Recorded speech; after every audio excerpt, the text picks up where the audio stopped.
I am so incredibly excited. This next hour is going to be packed. I am so excited to be running through the basics of breeding sheep.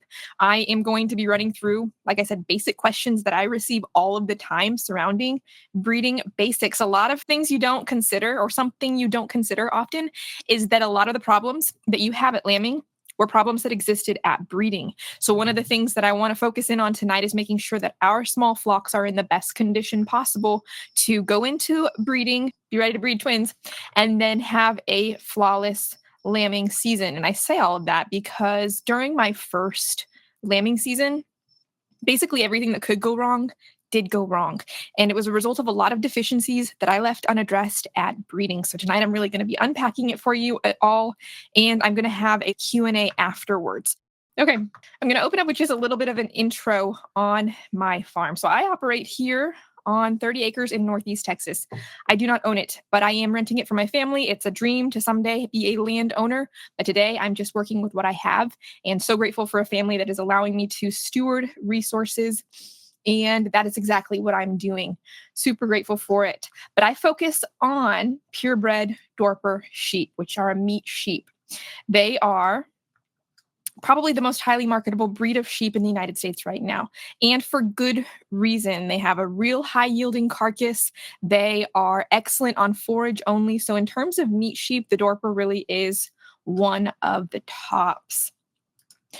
I focus on a pure breed because I can get a good price in terms of breeding stock, and because it really does put a good carcass on. So for reference, I just took a bunch of lambs to the processor, and I came back with a super good carcass yield. It was something like 55%, meaning I sent a 100-pound in and I got around 55 pounds hanging weight, which is an excellent carcass yield. So keep all of that in mind and choose your breed accordingly.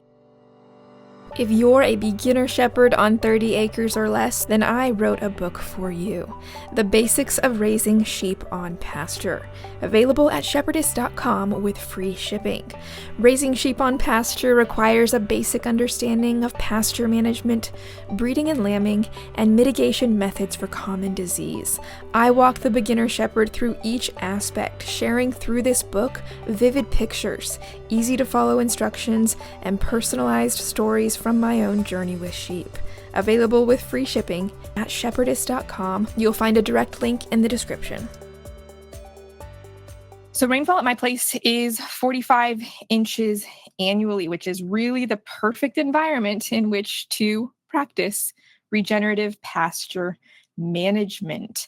And that's exactly what I do practice. My system has little or no feed or grain inputs and little or no fancy seed and pasture planting, beyond the fact that I will sprinkle a little bit of a handful of ryegrass or crimson clover onto the pasture as, maybe there's a bald spot. That's about the beginning and the end of it. My sheep are raised on pasture as close to 365 days as possible. I have a small shed that I'll take them to for things like freezing rain, extreme snowy temperatures, but it's 24/7, 365 on pasture as much as possible. And I use electric fencing to rotational graze my sheep across the pasture. And I really do consider this regenerative pasture-based farming system to be sort of the crown jewel of my overall operation and work, because if I'm honest, it was these practices that turned everything around for the health and productivity of my flock. And health struggles before I really implemented this grazing program were pretty steep. We lost a lot of sheep to parasites. Our pasture would be overgrazed in some areas, undergrazed in others. But once I started rotational grazing, the health of the flock just turned a complete 180. And the health of the pasture just turned a complete 180. Overgrazed spots disappeared. Undergrazed spots were utilized. And by moving the flock regularly, I became aware, really on a close level, of which sheep were my strongest, which sheep were more prone to becoming sick. And I was able to make culling decisions better as a result of just being closer to the flock on a daily basis. And that lent to the overall improvement as well. And I'm mentioning all of this information up front about grazing and about systems because, if I'm honest with you, I'm getting ready to share some tips with you about breeding, getting the minerals up, and getting your sheep healthy for a good productive system overall. But it really does start with the pasture management. And I always harp on that. And I always want to make it clear, if you are not fundamentally, foundationally taking care of your flock and your pasture, it's going to be really hard to patch some of the problems. So make sure you've got a good system in place, or else, if I'm honest, some of the stuff I'm getting ready to mention, it's going to be like Band-Aids on a cancer. So make sure your system's good and use what I'm getting ready to tell you as value add. If you guys want some background on me personally, some of you do know my story, but some of you may not. I actually started farming in 2020 with no background in agriculture whatsoever. And it was a situation where I just really felt led by the Lord to invest in some form of low input food security for my family. And at that point in time, it meant taking 30 acres of grass that was mostly being unused and turning it into a grass-fed meat source. Now, before diving into farming, I was in digital marketing and product development in the retail apparel industry. So to say that it was a learning curve to go from fashion basically to farming and to still be in it 6 years later is a massive understatement. And I say that to encourage you as much as anything, because essentially, if I can do it, you can do it. If you're coming from a background where you have no experience, maybe you feel a little lost, you're in the right place. That's exactly where I was at. And I was at that place as a beginner where I often felt like going into farming and sheep farming specifically, and getting information I needed to be successful, I felt like it was kind of climbing a ladder, and the first 5 rungs were missing. Nearly every resource I found assumed that I knew a little bit of something about farming, which I did not. Oftentimes, I couldn't even find anything sheep specific. I had to amend a lot of the information that I found for cows. But that's what I did 3 years into my journey. But back to the beginning, I was at that place of being without the first 5 rungs, which is exactly what I created my book to be for beginner shepherds.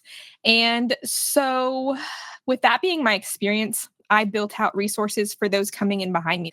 And it's my goal to simply be the first 5 rungs of the ladder for you as a beginner shepherd by relaying simple firsthand information to beginners in a pasture-based system.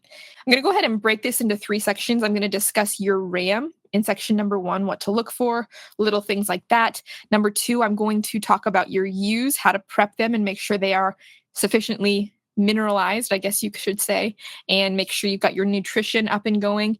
And then section number 3 actually really zeroes in on nutrition and timing itself. So we're going to tackle it in three different sections tonight.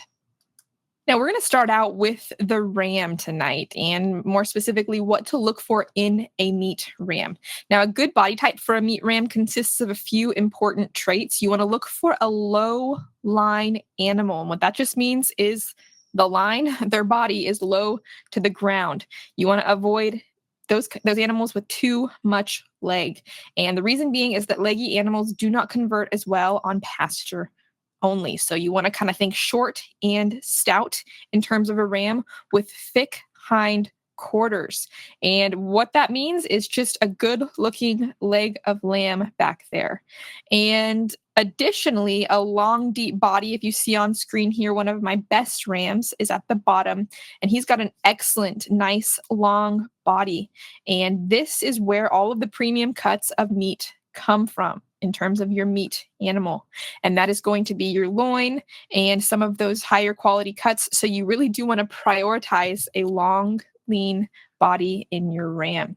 Now, for me, because I raise on pasture, I'm also looking for a ram with strong parasite resistance and good hooves. Those are priorities for me in a breeding ram. And if you prioritize those in your ram, which is going to, again, he's going to be the father of all of your lambs, it's going to be the best way to upgrade the overall quality of your flock. So when you're shopping for a ram, don't just look for the body type, don't just look for the phenotype, also evaluate really closely the system from which he came and make sure he's not basically been bloated with grain his whole life and then will waste away essentially once he goes back to your pasture. So invest in quality, invest in an animal that comes from a system that matches yours. I paid around $3,000 to acquire one of my best rams for my flock, and I traveled about, I think it was 800 to 1,000 miles round trip to bring him back to my farm. It was entirely worth it. Take your time, find a good one, and buy the best that you can afford. Buy the best that you can afford. You may not be at a place where you can buy a $3,000 ram right now. Just buy the best that you can afford. As an example, this is just a little bit of the marketing side of it. That $3,000 ram essentially made my investment back in its first lamb crop. He went home, he bred about 30 ewes. Those lambs immediately had a value that was about 30% more valuable than the previous ram based on his phenotype and what he contributed genetics wise. It paid for himself in the first lamb crop. All right, so this is just some more visual examples. Again, the low line, which is your short legs, your thick hind quarters, which is your back end of your ram. You want it to be nice and meaty because these are your leg of lamb. And then you want a long, deep body once again. Now, another question that I get is how many rams do I keep for breeding? Something to know here is that a good ram can actually breed up to 40 ewes per cycle. But to play it safe at my place and just ensure that no ewe is missed, I do prefer keeping 1 ram per 30 ewes. And this practice does help me to maintain a tighter breeding window because all of the ewes are basically guaranteed covered. Nobody's missed because I'm maxing out my ram. So 1 ram per 30 is my standard. But if you can only afford 1 really good high quality ram, 1 ram per 40 is perfectly sufficient, and just stick with that. This is another question I get, and it's a little bit controversial, but I'm just going to give my my input and my opinion on it. Do you need to replace your ram every single year, or can you breed a ram to his female offspring? Yes. The answer is yes. You can breed a ram to his female offspring, and this practice is known as line breeding. If your ram is of excellent quality, that quality will be magnified as you breed him to his daughters and granddaughters. However, the exact opposite is true for a poor quality ram. If you've got something skinny, if you got something less than quality, the more you breed him down, the more those bad qualities are going to be exacerbated. And this is something to be careful with, but essentially you want to just watch and make sure that there is enough genetic diversity. If you were running a purebred, make sure there's enough genetic diversity to where you're not going to run into problems. But I used to be kind of sheepish to kind of share that I did this line breeding practice, but I was at a agricultural festival and I was positioned directly next to a veteran show sheep breeder. And we were kind of having discussions about this breeding practice in terms of breeding father to daughter. And he said, oh yeah, he said, we've been in the show sheep business for 20 years and my dad was in it as well. And we would breed a ram to his female offspring for up to 8 generations. He said we had to, at that point, do special blood tests to make sure the genetics were not becoming dangerous. But he said that's what we did in the show sheep arena. Now, 8 generations, I'm not entirely comfortable about that, but it made me a little bit more confident in my 2-generation rule at my farm. Now, a question I often receive is how often should you replace your ram? Now, a ram will hit its peak fertility at around 5 years of age, and the average lifespan of a ram is around 7 to 10 years. So technically, 5 years at its prime. Between 5 to 10 years, he may just start slipping a little bit, and you probably want to bring a young guy in there to pick up after him. But essentially, say for example, that ram that I invested in pretty heavily up front, I'm keeping him. He's about 4 this year, and I intend to keep him till he's about 5 or 6. It'll be too expensive for me to replace him, and I would rather just keep him in my program. Another factor here is that I started with a large group of completely unrelated ewes. So if you're starting out with a smaller flock, say you have a ram and you're bringing him to breed 2 ewes, and you do the line breeding practice, you're going to have a little bit less flexibility than I did bringing that brand new genetically separate ram into a flock of 40 ewes. So you may want to change them out a little bit sooner. But for me personally, I don't really have much of an issue in terms of keeping my ram up into 5 and 6 years. Another common question that I get is, where do you keep your ram when he's not breeding the ewes? And when my ram is not breeding the ewes, he will stay in a clean pen with fresh hay, minerals, and clean water. Now, I recommend a minimum of 8 feet by 8 feet. That's about 64 square feet per ram. Now, if you have 2 rams, they will keep each other good company. But make sure the space is tight so that they don't actually fight. I will have rams together, but if the space is tight enough, they will not be able to gain the momentum they need to headbutt and create brain trauma for one another, which is which is an issue if you have two rams in a large space. What I prefer doing is having a ram and a wether together, which is a castrated male sheep, and that way that the hormones aren't really raging and creating conflict within the pen. So that is my preference. But if you have two rams, I have two rams together right now. Usually one will assert dominance, the other will back down after a bit. And it's absolutely fine. But if you want to avoid that initial conflict while they establish dominance, make sure the pen is nice and tight and they don't have the opportunity to come and try to kill each other, essentially. I think that's what their intent is. Goats also do make good companionship, but it's a little sketchy. Goats are a bit different in terms of their personality. Mine are somewhat abusive and will use their horns to make sure my rams know their boss, and that can be a little bit of a problem sometimes. Section number 2, we're going to go ahead and shift our focus from the boys to the girls. Okay, so ewes, you're going to see in parentheses dams here, and that's the technical name for a ewe, which is the mother of your lambs. In the sheep world, I'm going to go ahead, and when you're shopping, more specifically, you're going to often see that phrase used. So if you're going out and you're shopping for a ram, you're going to often see people use the term flock sire. If you shop for a ewe, you're going to often see people use the term dams. And that's just a little bit of a 101 in terms of shopping.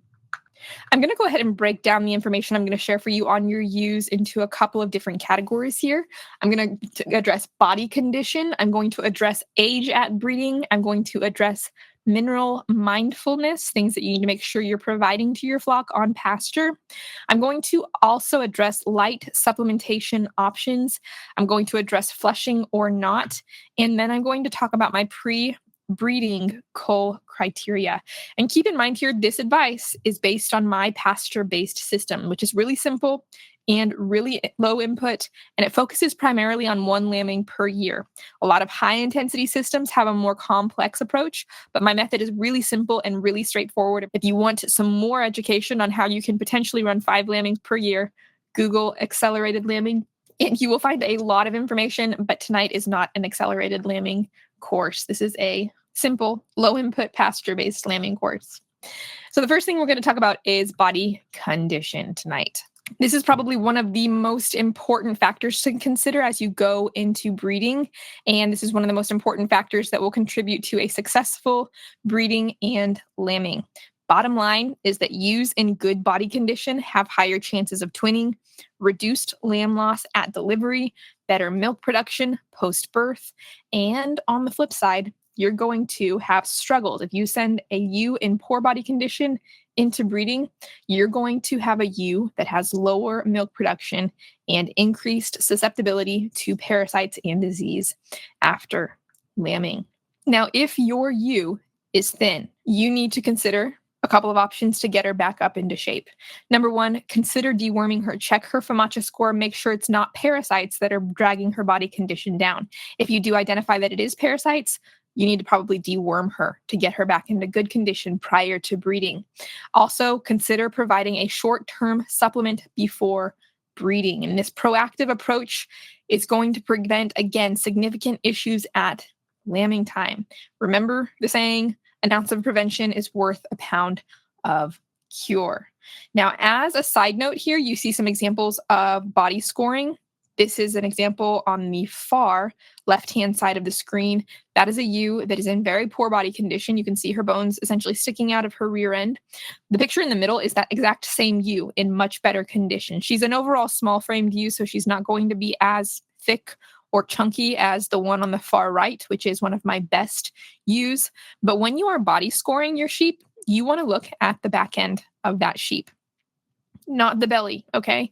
When you're looking at sheep or small ruminants in general, most often their belly is always going to be big and round and fat by appearance. But when you're trying to body score and determine if she's too thin or too fat or just right, you want to look at her rear end. That's going to be where you examine for that good condition. You can see here on the far right, she's one of my best ewes. She's got really nice chunky hind quarters. She's in excellent condition. The one in the middle, overall, she's a smaller framed ewe. She's just generally smaller, but she's in good condition here. And then the one on the far left, she needs some help before I send her back in to breeding. Okay, Another controversial topic I'm just going to go ahead and give you my opinion on. Actually, probably it's not really my opinion. It's two of the most popular options. So, what age should your ewe lambs be? Ewe or ewe lambs be at breeding? So, a ewe lamb will actually start cycling as early as 4 months old. If she's been on a good plane of growth from the moment she was born, she will start cycling and can potentially breed as young as 4 months old.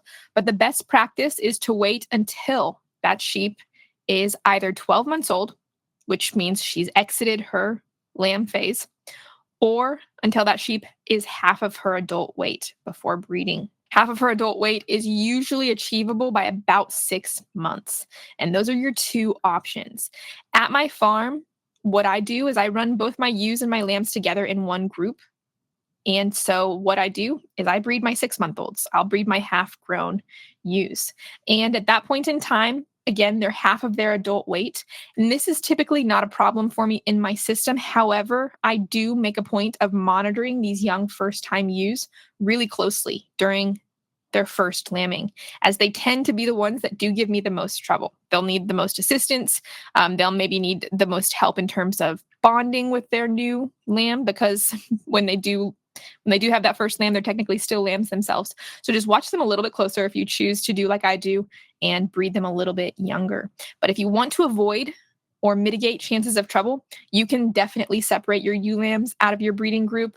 I just have to be honest, running two groups for me personally, it's a little bit too much trouble. I kind of find it's more trouble than actually monitoring those first time moms at lambing. So I just round everybody up. I let them breed at 6 months, and I just give them a little extra care at that lambing time. All right, mineral mindfulness. Now, loose minerals should be available to your sheep all year round. And if you live in a rainy climate, guys, please opt for a covered mineral feeder to protect your minerals from rain. I had a bad season one year, rained like cats and dogs. My minerals were washed out for half of the year, and my flock went into a deficiency. So make sure you get and invest in one of these covered mineral feeders. I bought this one from my local co-op. It was a bit expensive. It was about $200 to $300. But guys, it's a bull mineral feeder. It'll last pretty much for as long as I'm farming. It's a one-time purchase, and it does an excellent job in terms of durability and coverage. It's worth the investment. Now, what I want you guys to really zero in on in terms of your mineral is selenium, okay? Selenium. At my farm, I use a Redmond Selenium 90 mineral salt for my sheep, and I will dilute this by about 50%. So it'll be 90 represents the parts per million of selenium in that mineral. And once I dilute it, it will be about 45 parts per million. That said, whether you choose a Redmond mineral or you go to your local farm store for a mineral, I want you guys to look on the back of the package, and I want you to make sure that there's a bare minimum of 30 parts per million of selenium in that mineral for your sheep. Again, you can go up to 45. I think it's a Purina sheep mineral, has up to 60% or 60 parts per million of selenium in it. But I really cannot stress the importance of selenium. And on that handout that I sent, that I gave to you guys earlier tonight, that PDF handout, I actually have a Redmond sheep mineral linked on there, available for sale at shepherdess.com, and purchasing from that will help to support tonight's presentation. But I have a Redmond sheep mineral available at shepherdess.com. It has 60 parts per million of selenium in it. It is excellent. Redmond is basically all that I feed to my sheep. But let me narrow in here and get a little closer to the selenium issue. Selenium is so important for sheep and their reproduction. And for me personally, in my area of the country, my soil is selenium deficient due to high rainfall. And so the forage that my sheep are consuming tends to be selenium deficient. And as a result, I ensure that my sheep mineral, again, I'm going to be redundant here, my sheep mineral has a minimum of 45 parts per million in it at all times. And again, that Redmond sheep mineral that's going to be on that sheep supplies PDF has 60 parts per million in it. It's an excellent mineral.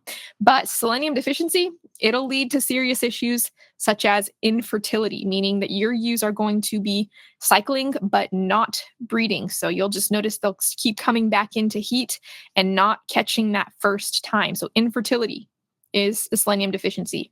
Stalled labor is a result of selenium deficiency. In my first year, I had a ton of lambs that were just the head would come out, couple little bits of the hoof, and then the mom was just, I thought she gave up, but it was stalled labor as a result of a selenium deficiency. Retained placenta is also a selenium deficiency issue. Your placenta should be delivered within about an hour of the lamb. For me, I had some ewes that were retaining it for up to like 4 hours. I've heard of ewes retaining it for days, which is super bad, but that's a selenium deficiency. Selenium deficiency also produces weak lambs that struggle to stand at birth, as well as white muscle disease in weaned lambs. I had all of these symptoms in my first lambing season. I had no clue what the problem was till I started to do my research and realized my flock probably went into breeding with an extreme selenium deficiency. White muscle disease, guys, keep in mind, it's going to produce a really slow growth rate in those lambs. And then you're going to notice, well, what I noticed with my lambs is that I was looking out at these little lambs and their heads were just shaking. I don't know if I'm doing a good enough job with my impersonation, but the heads were just shaking like little leaves. And I was like, what is going on? It took me about 2 days to figure out what in the world it was. I called around, finally got a local rancher to key me in. I think it was a local rancher. That is a advanced stages of white muscle disease. And if you do not catch it in time, ultimately that shaking is a nervous system disorder and they'll have a heart attack and die. Calcium. This is also one that I really want you guys to pay attention to going into breeding. And potentially, I might say calcium should be a consideration late gestation as much as anything. And I threw this extra bit of slide in here because I had a couple ewes in the past couple of years that have had hypocalcemia or milk fever approaching lambing and even shortly after lambing. So calcium is super important as you prep for breeding. If you are supplementing with alfalfa hay or pellets, that's a very high calcium feed supplement.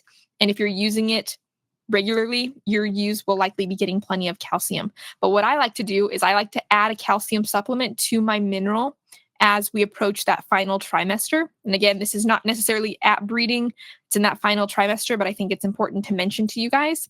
I add a few scoops of finely powdered limestone to my mineral salt, or I will use the Premier One Sheep and Goat Micro Mineral Mix, which is 18% calcium. And again, calcium deficiencies are commonly present at breeding, but they don't manifest until lambing. Once calcium deficient ewes have lambed, typically they'll start making a lot of that calcium-rich milk for their lambs, and then you'll notice them just going downhill rapidly. She'll be droopy, and if you don't catch it, she'll pretty much die. But hypocalcemia is something that can be prevented by adding a bit of limestone to your mineral prior at that breeding time. Light supplementation. Now, I want to address this one. When it comes to supplementing before breeding, my approach will really depend on pasture quality and the overall body condition of my flock. So if my pasture is in good shape and my ewes are in overall good condition, I don't provide any supplement prior to breeding beyond those loose minerals that we just discussed. But if I'm facing a year where my pasture is over mature, stemmy, burnt, this picture is an example of one of those years, I will introduce a molasses lick tub with a 16% protein into the paddock starting about 2 weeks before breeding. And I will continue this through breeding season. And this usually brings everyone up to speed and it supplements for that really low pasture quality. Now, what happens and how I get this particular issue or this particular pasture quality is that summer drought will often compromise that pasture quality, or the pasture will get ahead of me. I'm not able to graze through it fast enough to get these to basically keep it in check. So remember that an ounce of prevention is really worth a pound of cure in this situation. If you have an overmature pasture, a burnt pasture, a drought-stricken pasture, add a lick tub in there. Make sure the sheep have what they need. And often that lick tub will supplement and bring that forage quality up to speed. This year, I actually clipped my pastures. Basically just meant I mowed my pastures, and it brought everything back into a much better quality. I'd never done it before, and I probably won't do it every year, but this year it worked out really well, and my sheep have just been in amazing condition because that pasture quality was basically brought back to optimum. It didn't get overgrown, so that's exactly what I did. It's another option. That was a bonus point. that was a bonus, but I had to mention it because it worked so well for me this year in terms of mowing my pasture. All right, let's talk about consequences.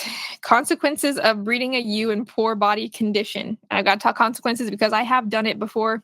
This is some examples from mistakes I've made at my farm. I have bred ewes that are way too thin, and they are not able to add enough weight during gestation to compensate, for the absence of condition prior to breeding.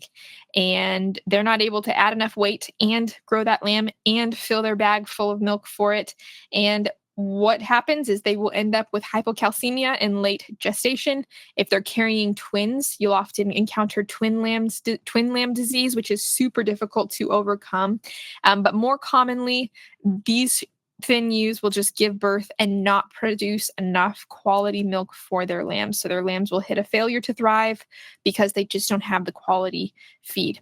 And what I have to do if I have made the mistake of sending a ewe into breeding too thin and it carries all the way into lambing, I will just pull the ewe aside after lambing, and make sure she has the supplement that she needs to keep her milk production up and to keep that lamb fed, as well as herself. So you're going to have to either supplement before or after, but keep in mind, ounce of prevention. Get them in good shape beforehand because it's a lot easier to do that than to sideline your ewe after lambing. Picture this. You are looking out over your 5, 10, maybe 20 plus acres. The sun is setting and your flock is grazing across a green pasture.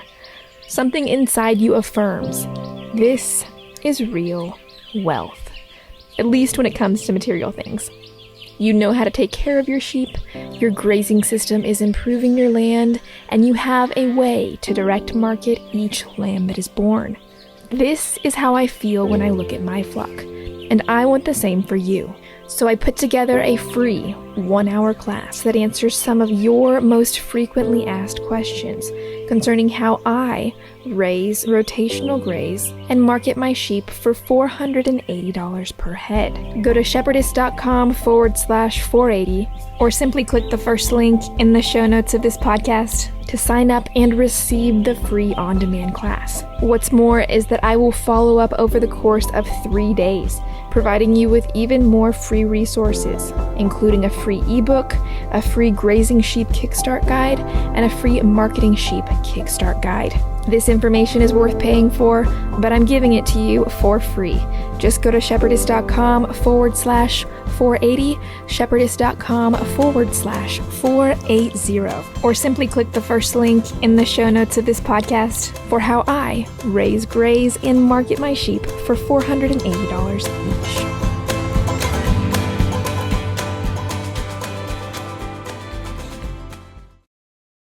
Now, what I do at my farm is I will go ahead and just cull the thin ewes before sending them into breeding.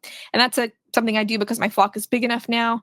It's not necessarily worth it to me to sideline and bring them up to speed. So when your flock gets a little bit bigger, if you want to follow my example, go ahead and just cull those 2 or 3 ultra thin ewes, sell them to somebody who can bring them up to speed. Maybe they're more willing to do feed inputs. But if you have a very, very small flock, you can bring that ewe up to speed with half to 1 pound of feed per day until her body condition score is at a 3 or better. Do that prior to breeding. So again, half to 1 pound ration. You can just go to the farm store and get a sheep feed or a general feed mix. Now, I know some people may want to go all organic or this or that, but when it comes to the short-term feed supplement, guys, I'm not too much of a snob. I'm just trying to bring a ewe back up to speed and get her back on pasture. I'll just buy whatever I can find at the farm store. She likes it. It works just fine. And when it comes to short term, just use whatever is available locally. But the bottom line is just make sure she gets into good condition before you put her into breeding. All right. So flushing ewes is a practice that sheep farmers will do to increase twinning rate. And flushing ewes involves adding a high energy supplement, typically grain, to your flock's diet before breeding to increase, again, twinning rate. And flushing does really effectively boost twinning, but I do not grain flush my ewes. So instead of the traditional flushing, I will focus on ensuring that my ewes are in that good body condition before breeding. And I do this by providing them with the best quality pasture available during that breeding window. So my goal at my farm is to manage pasture resources to improve lambing percentage rather than to rely on grain inputs. And this is just a long-term strategy that I have chosen to employ at my farm. But if you don't have any problem with adding a little bit of grain to your program prior to breeding, you just want to do that within 2 weeks of adding the ram. So 2 weeks leading up to the ram going in, do a little bit of a ration, about a half to 1 pound of grain, and it will increase your twinning rate. And there's no judgment for that. What I find, here's something that I find, just a little bit of input. I find that whatever supplement I add prior to breeding, I also need to plan on following up after lambing with exactly the same supplement. It's interesting, and I don't know if anybody else can relate, but if I choose to grain flush my ewes at a rate of half to 1 pound going into breeding, I need to follow up after the lambs are born and add half to 1 pound of feed after those lambs are born. And that's just, I find that ends up being what happens for me. So going into breeding, I just do pasture because I'm just like, okay, if they breed on this pasture, I know that they can feed their lambs on this pasture. And it's been very, very consistent for me. And that's kind of the rule that I go by for my low input system. Touched on this a little bit beforehand, but going into breeding is when you also need to consider culling. Culling involves just removing undesirable animals from your flock to improve the productivity overall. I will add that doing so prior to breeding, it's going to make your whole year a whole lot easier. Again, some of you guys are just working with small flocks of 4 and 6, but once you start getting up to the 20s and the 30s, consider culling 2 or 3 of your worst or least productive ewes prior to breeding. And that will just make your whole year, again, a whole lot easier. Now, when it comes time to cull, I prioritize culling ewes with poor maternal traits, problematic udders, persistent parasite issues, and persistently poor body condition on pasture only. Those are my top 4. Number 1 is get rid of all your bad moms, because your bad moms are going to cause you a lot of trouble come lambing. So prioritize getting rid of those. The udders are also equally problematic because no matter how good of a mom they are, if they literally physically can't feed that lamb, she's just as good as a bad mom. And then the parasite issue is number 3. Now, removing the problematic ewes will allow you to focus your resources basically on the ewes that are actually pulling their weight and increase your lambing percentage in those productive ewes overall. And that's exactly what you want in terms of building a flock with good genetics. Now, something I want to say here, because we have a lot of beginners in the room, and that is that when I bought my flock, it was, of course, much smaller. And I didn't go through the rigorous culling process in my first year. Instead, I decided to commit to every single last sheep on the pasture for 18 months before I made my first round of culling. And what I did was I would just keep very, very close notes on all of those ewes, and 3 strikes, you're out essentially, but I wouldn't make that decision until 18 months later. Here's why I'm glad that I did that, because number 1, I was a beginner. And number 2, I was encountering problems that were a result of my management. I talked a lot about selenium deficiency up front. I was able to just make a management adjustment that improved the performance of those poorly performing ewes. It was my fault. And by waiting 18 months and improving my shepherding skills, I was able to essentially fix the problems that were my fault and identify the true troublemakers. So if you're in that first, year of shepherding yourself, I would encourage you to do exactly what I did. I was glad that I chose to go that 18-month route before culling a single animal. I kept very close notes. I knew which ones I would cull once the time came, but I didn't until I committed. It was a lot of work. I learned a lot, but if you're just starting out and you have about 4 or 5 ewes, that's exactly what I would recommend for you. Section number 3 is timing your breeding. When do you join your ram to the ewe flock to breed them? When do you basically launch your breeding season? So the best month, rule of thumb, to join your ram with your ewes for breeding in a pasture-based system, it aligns with the concept of lambing with the pasture. So this means that you need to identify when your pasture begins to come alive and then count backwards 5 months. So if you live in the area of the country, somebody was here from Wisconsin, and you don't start to get green pastures until fill in the blanks, whoever's from Wisconsin, when does the green pasture come? But let's just pretend it's not until May or June. You want to take June and you want to count backwards 5 months, and that's when you want to land. That's when you want to join your ram for a pasture-based breeding season. Now, here in Texas, we get spring pasture a lot sooner. So here in Texas, we will join our rams to our ewes in October, early October, and that will put those lambs coming in March when the spring pasture typically is coming alive. Now, I did make a slight adjustment to the concept of lambing with pasture. I'm going to talk about it at the end of this section, but overall, this concept of identifying when your pasture comes alive, counting backwards 5 months, and then adding the ram in that month, that's exceptionally safe in a pasture-based system. How long do you leave your rams with the ewes? So something to know is that sheep breed in 17-day cycles. So I would recommend keeping the ram with the ewe for at least 34 days. It gives every ewe 2 chances to breed. At my farm, I typically extend this to 51 days or 3 cycles to ensure that everybody has been thoroughly bred. But I put a hard stop at 51 days and no longer. And I did this because I encountered problems when I left my ram in there too long. So because I do now lamb twice a year, but in my early days, I only lambed once a year. And I could technically keep the ram in there until the ewes had given birth. I could keep everybody in one group. But when I did leave my ram there all year long, what would happen is that he would breed some of those younger ewes in December and January. And I would end up with lambs during June and July. And these are just really bad months for parasites here in Northeast Texas. So the lambs born in June and July struggled to thrive on pasture, as did those young moms. So I limit very, very hard to 51 days. And then the ram is out of there and back to confinement. Another thing to mention is that being on lamb watch is really, really mentally taxing. You do not want to be on lamb watch for months and months. 7 weeks is enough, and you can trust me on that. You want to be able to go to town without having to worry about coming back to a surprise.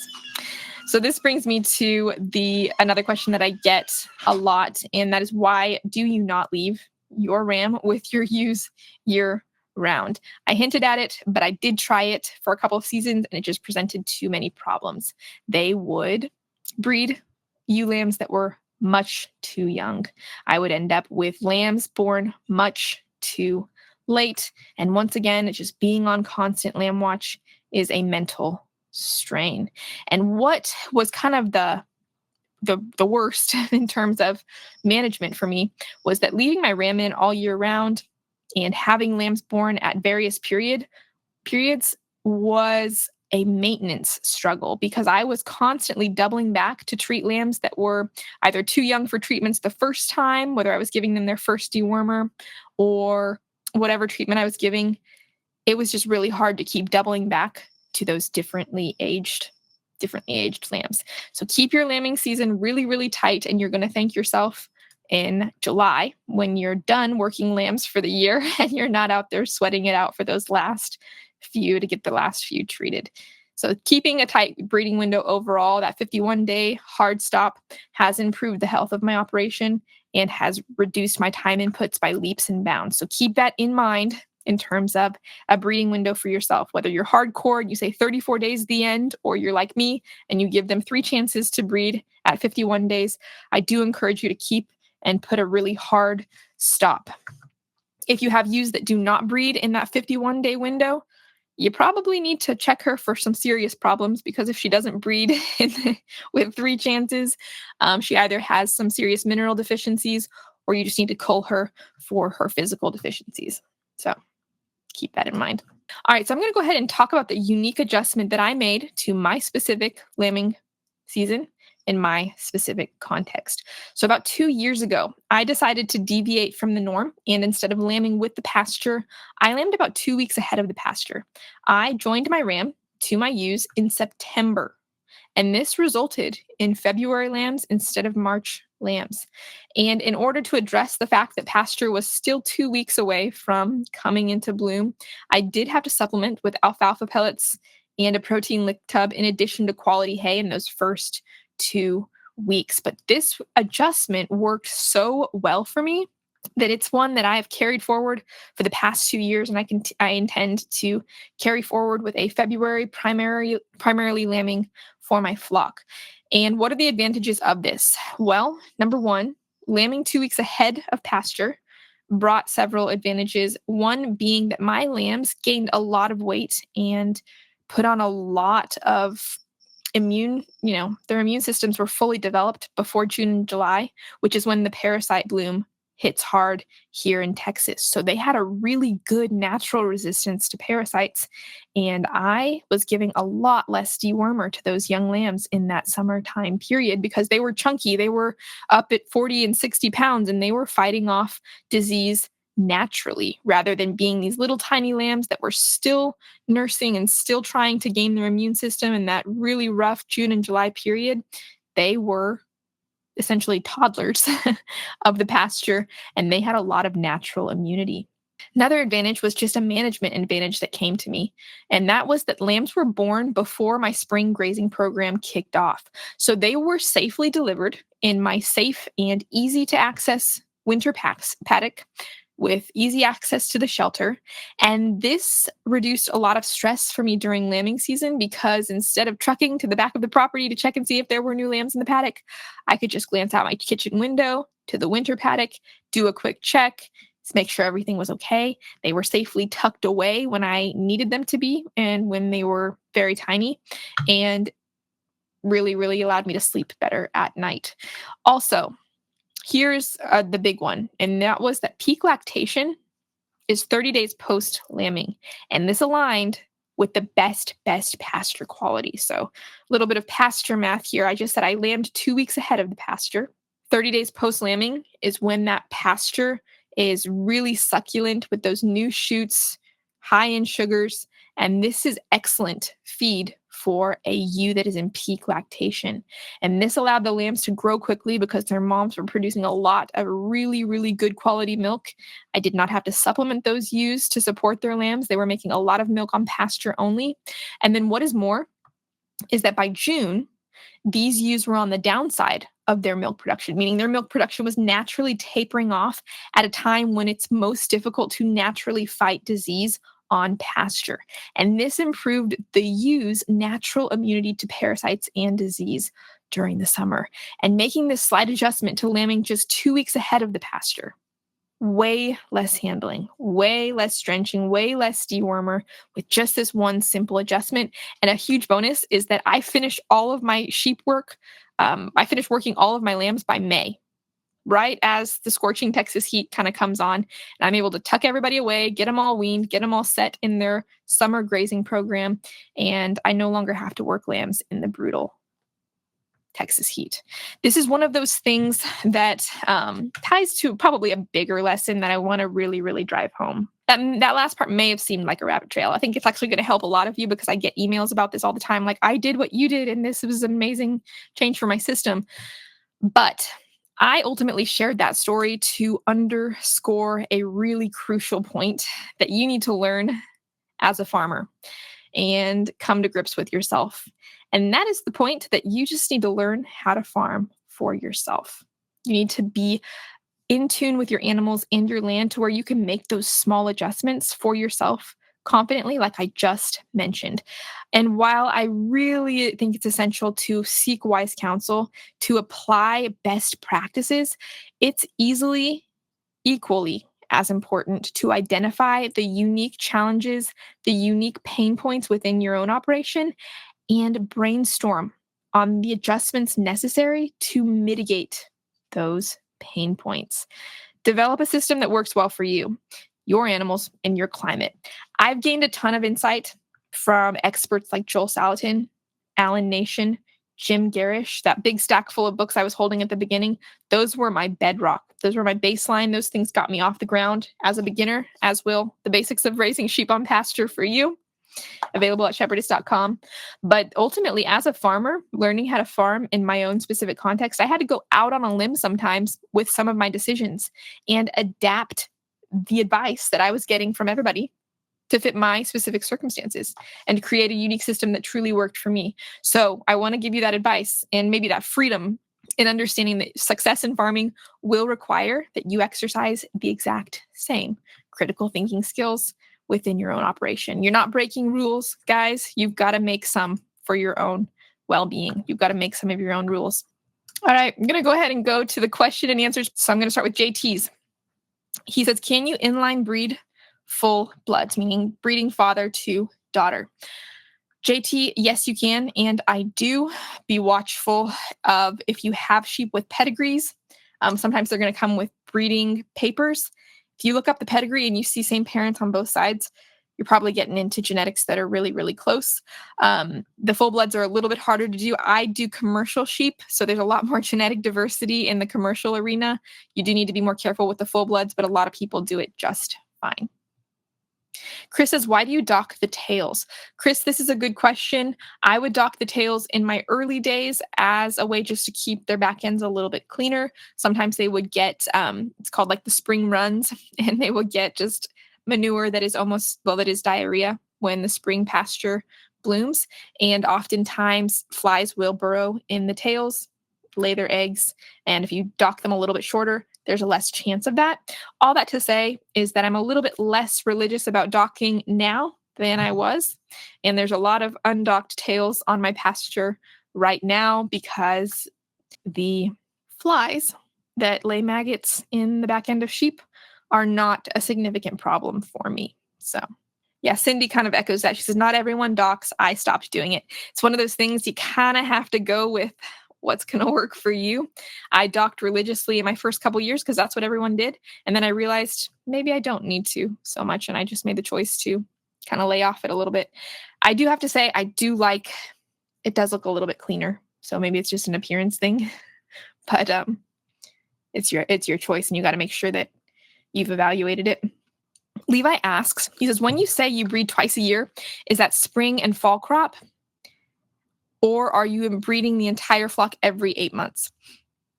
This is a great question, Levi. So yes, I have a spring lambing and a fall lambing now.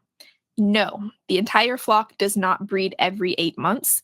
Basically what happens is that I will have very young ewes that will not catch during the spring lambing, but I'll put my ram back in and they'll catch during that second lambing.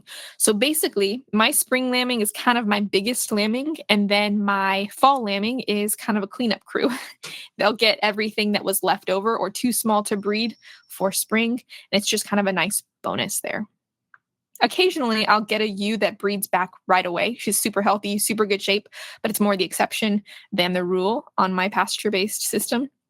Usually, they'll just breed one time a year. Ivor says, do you have to worry about parasites on winter pasture?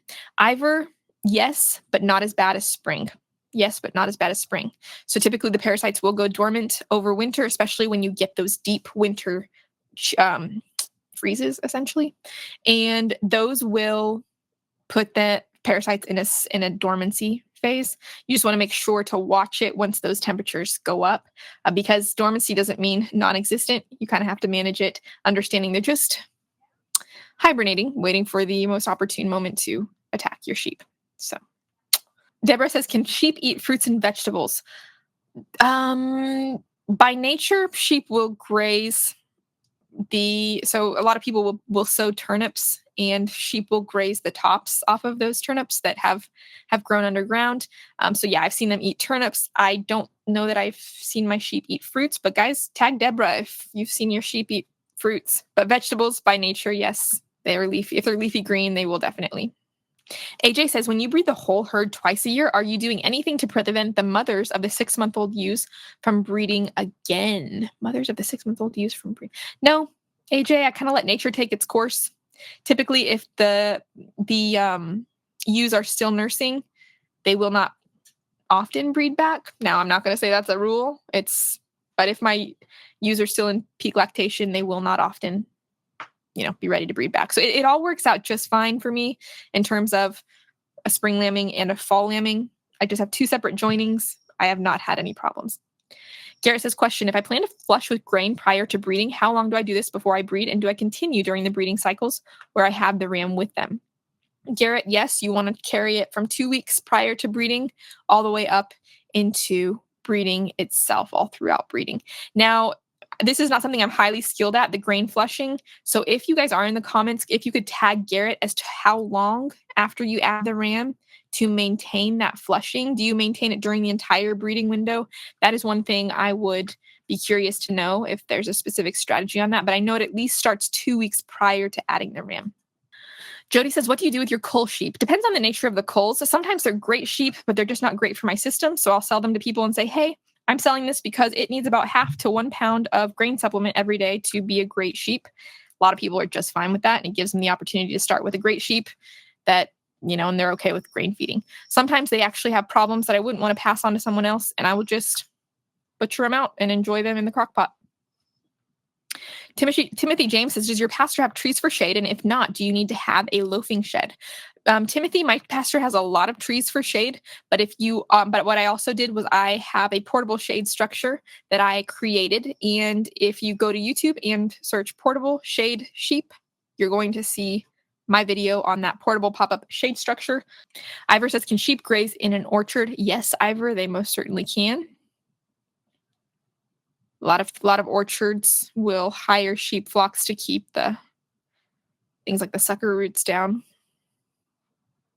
Hope says, where did you get the blue covered mineral feeder? Hope, I got that at my local farmers co-op. It's called a bull mineral feeder, BULL. It's actually for cows and bulls, but I use it for my sheep. Ethan Johnson says, question, I am new to sheep and I just got 8 Jacob sheep. They are all about 4 months old. And I was wondering if I should worry about overheating. I'm in Southern Illinois and we are sitting right about 90 to 95 degrees. I think the Jacob sheep are a wool sheep. So yeah, you probably want to get them shorn in prior to that summer heat, I would say. Elisha says, why is breeding season so exhausting? Breeding season is not exhausting. It's just the lambing season is typically the exhausting part. And breeding season is not exhausting if you have your minerals and all your nutrition kind of shorn up, but breeding is not exhausting. It's actually one of the more easy times of the year because everybody's all together and happy. Dale says, what is your cycle time for rotational grazing? Good question, Dale. Once again, it is going to be available in the basics of raising sheep on pasture. I've got an entire little illustration on the life cycle on page number 50. It is an entire visual illustration and timeline of the life cycle of a Barber's poleworm, and that's the worm that you want to outpace in terms of your pasture rotation. It's page number 50. Some months you need to rotate faster to outpace the Barber's poleworm. Some months you have some latitude in terms of, you can move them twice a month and still outpace the Barber's poleworm. I'm going to give you an example. In the springtime, I want to be moving my sheep twice a week to outpace the Barber's poleworm and to keep my pastures clean, because that is when that parasite is the most active and the most quickly hatching. When we are in times of summer, like I am right now, it's 95, 100 degrees. The Barber's poleworm really can't survive those high temperatures for extended period of time. I could get away with just moving my sheep twice a month and I would outpace the Barber's poleworm just fine. Timothy James asks, was the $3,000 ram registered, and are there registered sheep? And if so, what are the pros and cons? Yes, the $3,000 ram was registered. My flock is primarily commercial, though. The cons of registered sheep is that a lot of them are grain dependent, so you have to be very careful about the system that you choose from if you pursue the registered sheep option.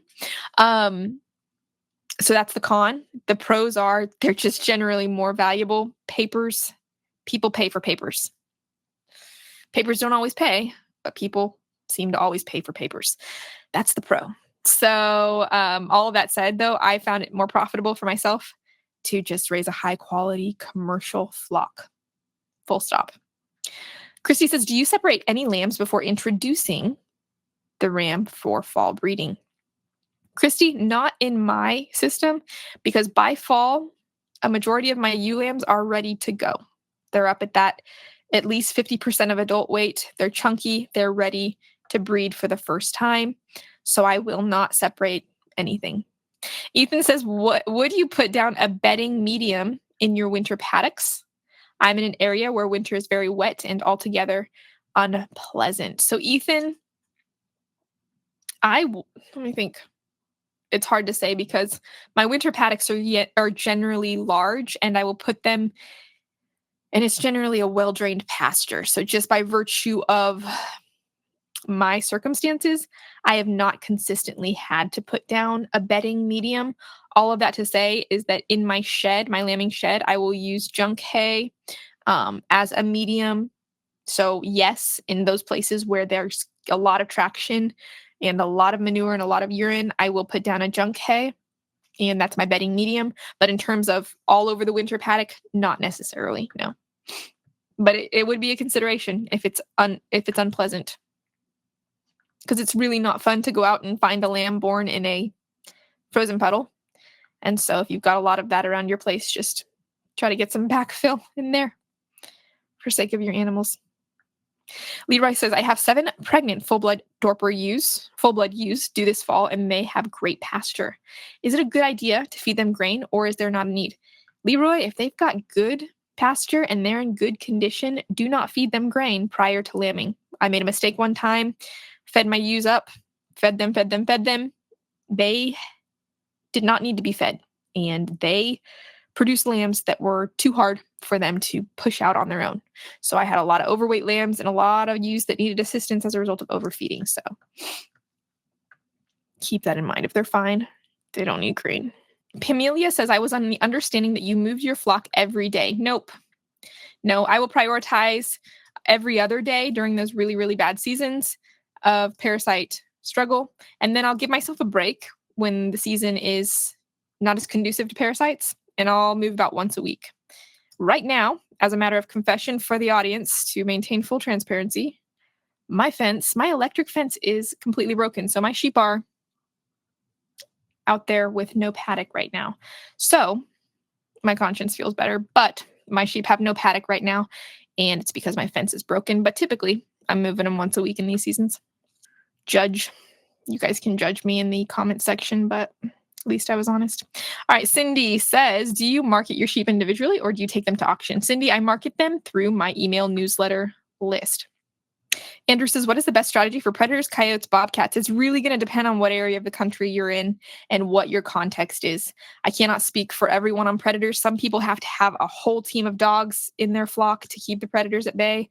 For me, I did just have a pretty significant predation issue just a couple weeks ago. They came in and they took all of my 10-pound lambs. So it was just 6 born off season.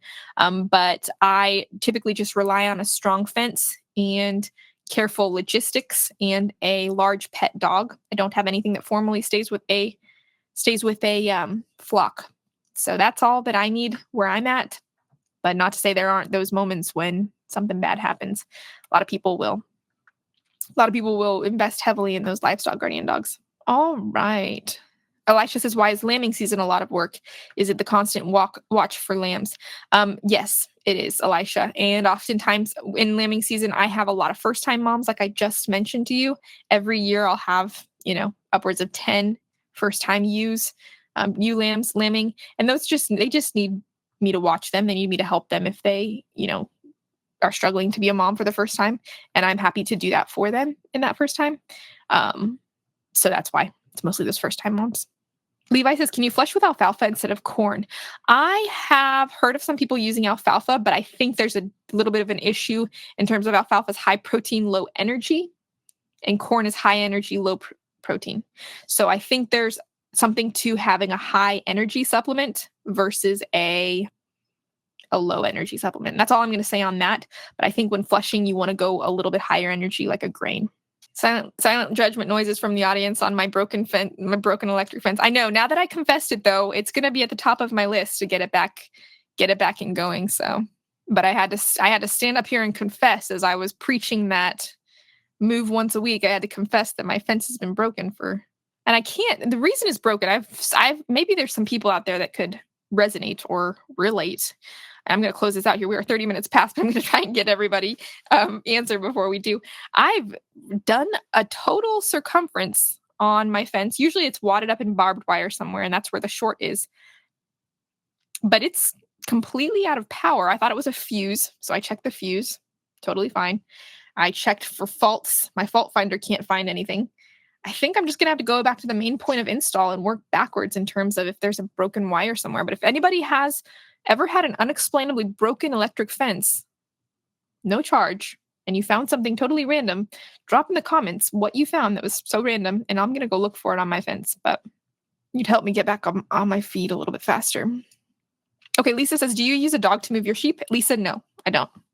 Grace, my sheep are not purebred, says Cindy. Do I need to change to a pure breed to do that? No, not the line breeding. If you're talking about line breeding, you don't need purebred sheep to do line breeding. In fact, line breeding is probably a little bit safer with crossbreed, because you have more genetic diversity to work with.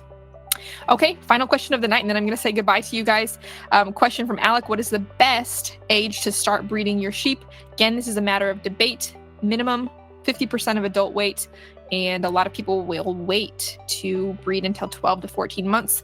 All of that said, most of my ewe lambs will breed at about 6 months old. They just need a little bit of extra time and check at lambing. Okay, guys, thank you for joining me tonight. I'm going to close it out here. Appreciate you all.